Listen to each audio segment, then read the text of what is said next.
Bismillahirrahmanirrahim and Assalamualaikum warahmatullahi wabarakatuh. Good morning for everyone. Thank you so much for being here today. We are going to talk about something that honestly affects most of us, whether we realize it or not. That is mental health.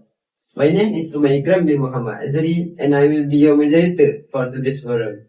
I'm really honored to be moderating this session with two panelists who will be sharing their thoughts on bullying and social media, two issues that are very real in our daily life. Before we jump into the discussions, let us quickly talk about what mental health actually means. Mental health is basically about how we think, we feel and cope with life. It affects our emotion, our stress level, and how we deal with problems.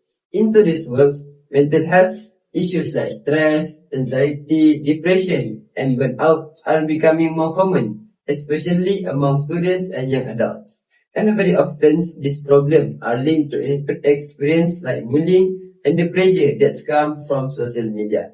That's why this discussion is really important because talking about mental health should be normal, not something we hide or feel ashamed of it. Let us introduce our panelists. Our first panelist. Hello there, my name is Sharifah Tasin Moira binti Said Abdullah Al-Jusmi. And my second panelist. Hello and good morning, my name is Alia Shahira binti Santi. Let us give a warm welcome to them. Let us start our discussion. First, let's start with bullying. To my first panel, my first question is for you. In simple terms, how would you explain physical bullying and why it is so harmful to a person's mental health? Assalamualaikum warahmatullahi wabarakatuh. Good morning and a very warm welcome to the moderator and respected panelists. Thank you for giving me the opportunity to share my view on an issue that continues to affect many individuals in modern society, especially young people, which is the influence of physical bullying on mental health.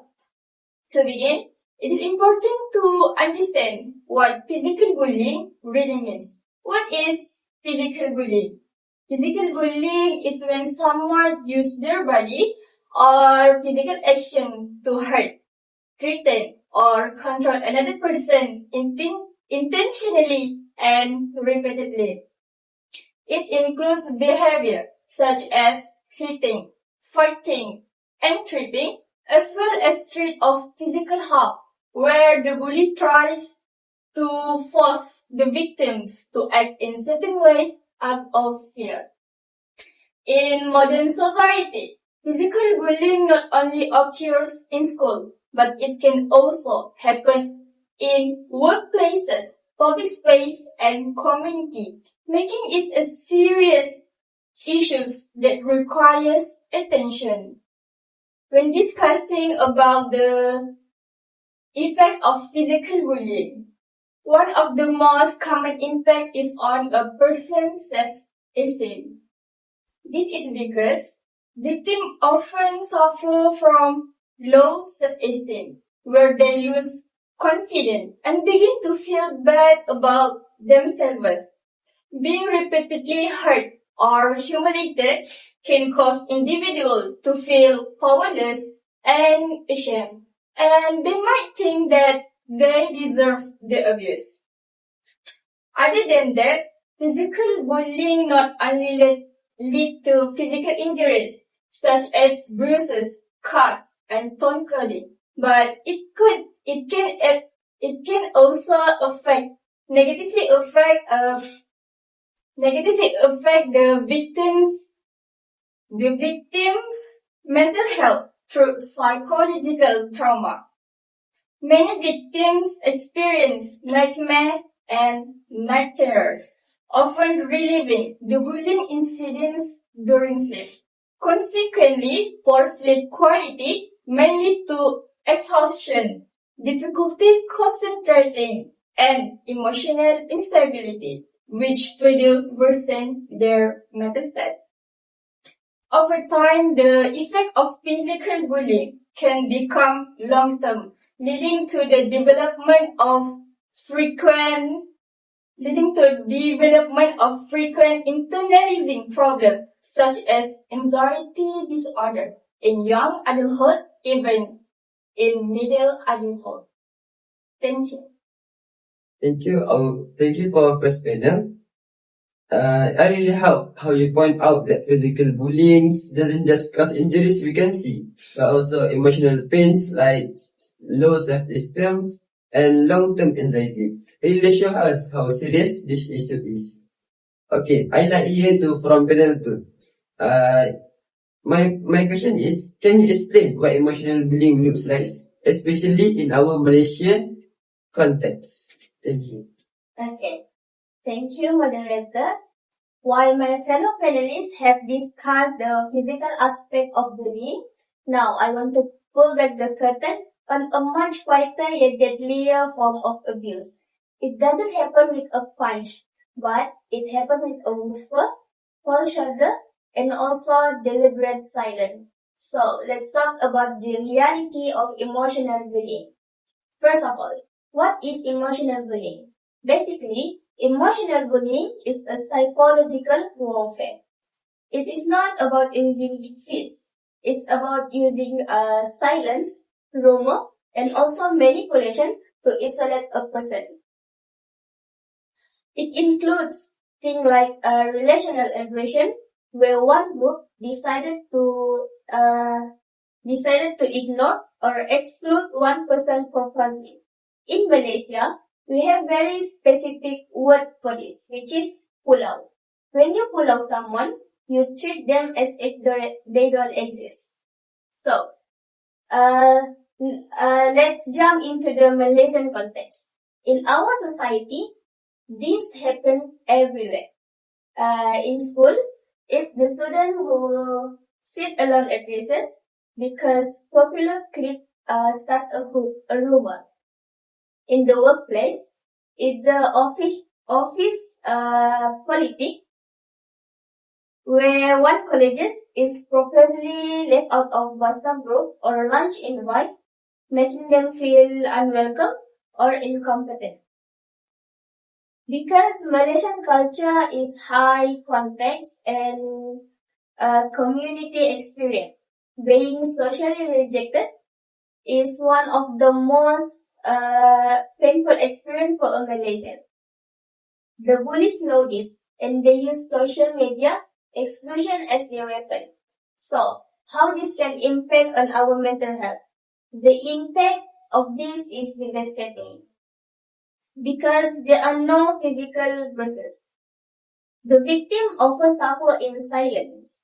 They question their own sanity. This phenomena, known as gaslighting, they start to thinking, maybe I deserve this, and maybe I'm the problem.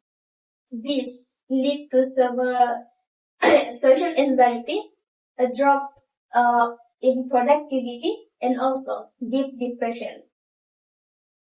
The victim, at the end of the day, the victim will feel uncomfortable or unsafe in their own environment. That's all. Thank you for the brilliant ideas. We explain the concept of pulau really makes it easier for us to understand how painful emotional bullying can be. Even without physical harms, that was very eye-opening.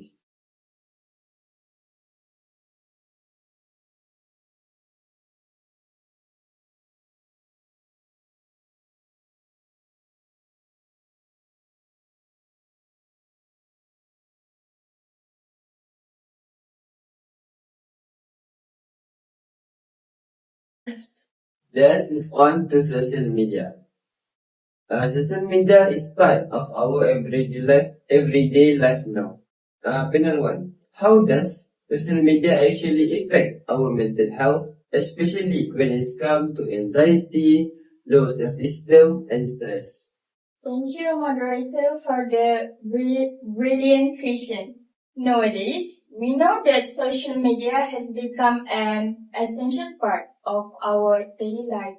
While it can be useful for learning and connection, it can also negatively affect our mental well-being if not used responsibly. One of the most common negative effects is anxiety and depression caused by a constant exposure to social media. Many people experience what we call fear of missing out or FOMO.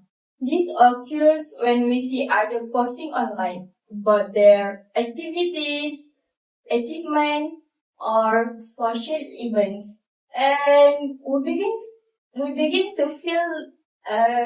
we begin to feel being left behind, or that our lives are less interesting. Consequences can be this can increase stress, lower self-esteem, and even lead to feeling of sadness or hopelessness. Moreover, our mental health is directly affected because the brain starts comparing our reality with the curated life that we see online. As a result, this can create a sense of pressure and dissatisfaction. Thank you. Back to our moderator. Thank you, panel 1. What do you say about FOMO and constant comparison? Really hits me. I think many people have in this situation and without even they realizing about it. Let's go to panel 2. What do you think about comparison culture and unrealistic standards online? Why do you think it's so dangerous for our people today? Okay. Thank you, moderator. And thank you to my fellow panelists for an insightful sharing on social media. So, now as we move into the second round, we are shifting our gaze into a different battlefield. Now, it's a world that exists in our palm of our hand, yet it has very powerful to control our mind. So let's talk about social media.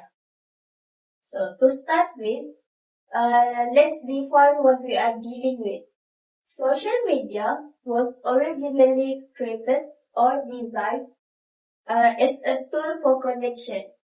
Platforms like Facebook, TikTok, Instagram, and so on were created to bridge distance, to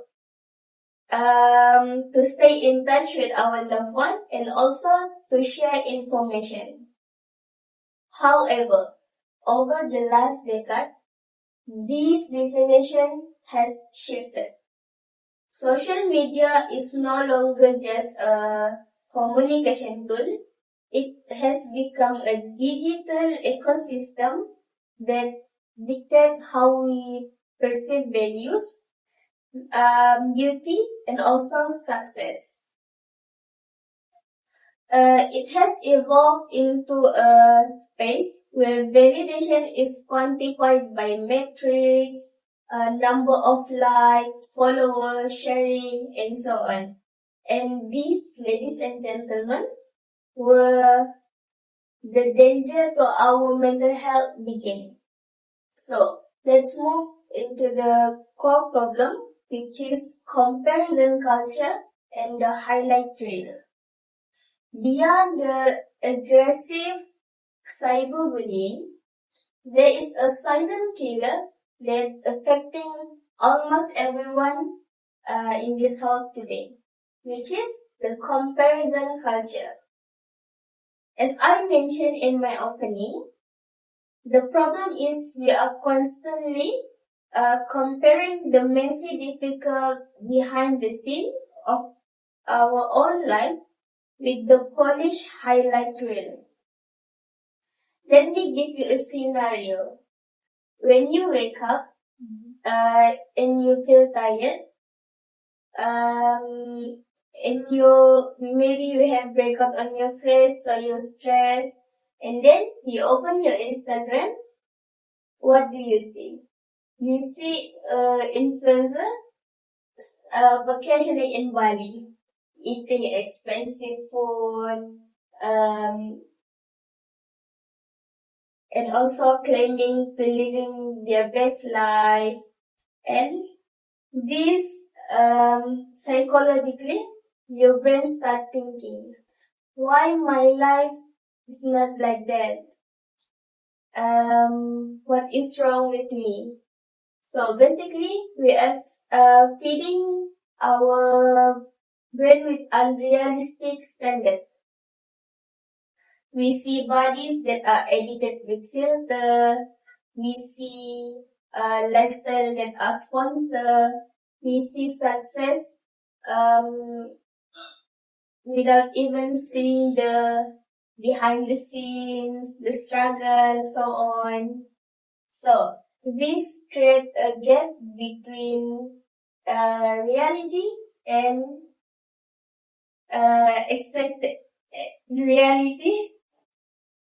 and expectation, leading to severe body dysmorphia and deep sense of inadequacy. We feel like we are failing even when we are just doing fine. So, how does this can impact our mental health? The impact of this is undeniable. Research has shown that a direct link between heavy social media use and increased rate of anxiety and depression among millennials. We are seeing a generation that are fully connected with social media but incredibly feeling lonely. Furthermore, the infinite scroll feature from TikTok is designed to keep you awake. The blue light from our screen disrupts our hormone sleep. And we don't sleep, our emotional resilience crashes. We become irritable, anxious, unable to cope with daily stress. Essentially, we are carrying a device that makes us anxious during the day and keep us awake at night. So, this is a recipe for a mental health disaster. That's all. Thank you. What do you say about how we compare our life with others? Highlight reels is really hits me. I think I now understand why it's so dangerous to use social media today. That's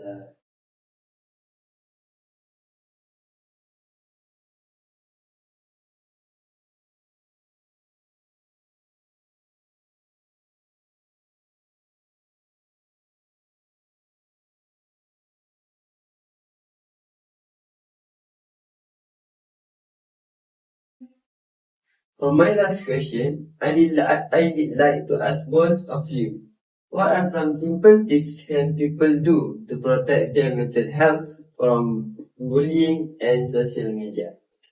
Thank you, moderator, for the question. In my opinion, I think it is very crucial to take effective measures to overcome bullying and the negative effect of social media. One important step is the implementation of anti-bullying program, which aim to educate the individuals about the consequences of bullying, promote empathy, and encourage victims to speak up. Furthermore, talking to friends, family, or mental health professionals when feeling overwhelmed can provide guidance and reassurance. By sharing our feeling and receiving support, we can reduce the emotional burden that social media and bullying may cause. What do you think? Yes, I totally agree with you. That's a good point. And in my opinion, the way to overcome the silent killer, do you think how we can fight an enemy that we can see? Of course, first of all, awareness and education. We need to tell the children and employees that silent killer or emotional abuse just aggressive as a punch into the face. The second one is to building emotional resilience. The victim, I believe the victim needs support systems such as friends, family, and also counselor who can validate their reality and also to remind them that they are matter. And finally, bystander intervention. If we see someone being isolated or dipulaukan, we can be the one who can invite them in. I believe one act of kindness can break the cycle of emotional abuse. The second one is for the solution for the social media issue. I think, do you guys think the solution is to throw our smartphone away? No. I don't think this is the best reason and also the best solution in our modern society. But we need to change our relationship with this platform. To the audience today, I propose two immediate action. The first one is be a conscious consumer. Curate your feed. If you follow an account that make you feel unsafe, make you feel angry or uncomfortable, just hit the unfollow button. Protect your peace. Use social media to learn, not to compare. The second one is the 13-minute rule. Disconnect 13 minutes before bed. No excuse. Give your brain time to decompress. And also, the end, ladies and gentlemen, social media is a good servant, but a terrible master. To ensure human sustainability and healthy society, we must reclaim control over our mind. We must realize that our self-worth is defined by who we are in reality, not by pixel on the screen. So that's all. Thank you for those practical tips.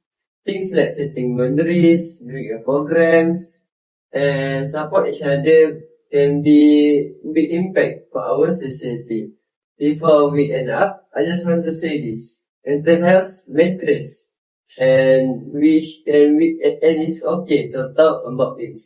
Bullying, whether it's physical or emotional or unhealthy social media use can affect us. So we must support each other and create a safer online in future. Thank you for our panel 1 and panel 2 for this forum today, and thank you for everyone teams. Take care of yourself and take care of each other. That's all from us.